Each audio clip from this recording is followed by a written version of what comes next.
الحمد لله كفى والصلاة والسلام على سيد الرسل وخاتم الأنبياء وعلى آله وصحبه ومن بهديه مهتدى. أعوذ بالله من الشيطان الرجيم. يا أيها الذين آمنوا إذا نكحتم المؤمنات ثم طلقتموهن من قبل أن تمسوهن فما لكم عليهن من عدة تعتدونها فمتعوهن وسرحوهن سراحا جميلا.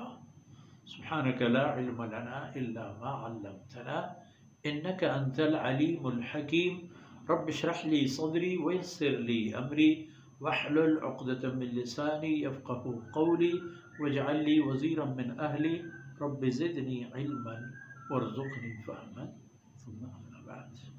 گرامی قدر بھائیوں بہنوں اور پیارے بچوں، یہ اس صورتحال کو سامنے لا کر اس پر رہنما اصول متعین فرما دیے گئے ہیں کہ جب ایسی اتفاقات بھی پیش آئیں کہ نکاح کے فوراً بعد طرفین ایک دوسرے سے الگ ہو جائیں اور نوبت ملتے ہی طلاق سے دو چار ہو جائے.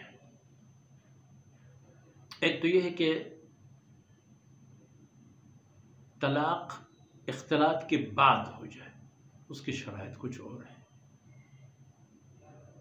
لیکن وہ جدائی طلاق کی صورت میں جو تنہائی اور اختلاط تک نوبت نہ آنے سے پہلے ہو جائے، تو اس کا حکم یہ ہے فَمَا لَكُمْ عَلَيْهِنَّ مِنْ عِدَّةٍ تَعْتَدُونَهَا. ایسے لوگوں کو جن کو زفاف سے پہلے طلاق دے دی جائے، ایسی خواتین کو کوئی عدت پر بیٹھنا نہیں ہے. وہ عدت کے تمام قید و شرط سے آزاد ہیں، اور اگر ان کے لیے اللہ رب العزت کوئی اور رستہ کھول دیتا ہے تو وہ نکاح بھی کر سکتے ہیں. اس کا حکم ہے اے اہل ایمان اذا نکحتم المؤمنات، جب تم لوگوں نے اہل ایمان میں سے کسی خاتون کو نکاح کیا، ثم طلقتموہن، پھر اس نکاح کے فوراً بعد نوبت طلاق تک آ گئی. ثم طلقتموہن من قبل ان تمسوہن، اس سے پہلے کہ دو بدو نوبت مل جائے اور آپ کے خلوت صحیحہ میسر ہو، اس سے پہلے تم نے ان کو طلاق دی. فما لکم علیہن من عدت تعتدونہا، پھر ایسی خواتین کے ذمہ آپ لوگوں کے لیے کوئی عدت میں بیٹھنا شرط نہیں ہے، وہ آزاد.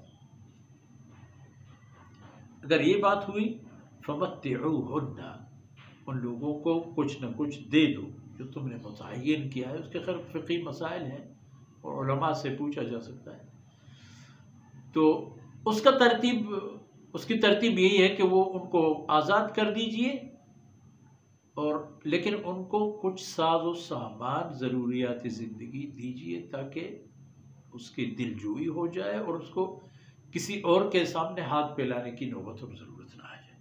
کچھ مال، کچھ اسباب، تو کچھ ساز و سامان اور ضروریات زندگی دینے کے بعد سرحوہن سراحا جمیلا، شائستگی کے ساتھ ان کو آزاد کر کہ وہ آپ کی زوجیت میں اور عقد میں نہیں ہے. وہ چاہے تو اللہ رب العزت سے اپنے لیے ایک اور زندگی، میدان زندگی اور رفقاء کار زندگی مانگ لیں، اللہ کریم ہے. تو یہ ترتیب اور قانون ہے ان خواتین کے لیے جن کو اختلاط سے پہلے طلاق مل جائے، نکاح کے فوراً بعد خلوت ملنے سے پہلے، مرد اور خاتون کے زوجین کے اکٹھا ہونے سے پہلے آپ نے ان کو طلاق دی، تو ان کا حق یہی بنتا ہے ان کو کچھ ضروریات زندگی اور اچھی چیزیں دے دو اور آزاد کرو. وصلی اللہ علی نبینا محمد وعلی آلہ وصحبہ.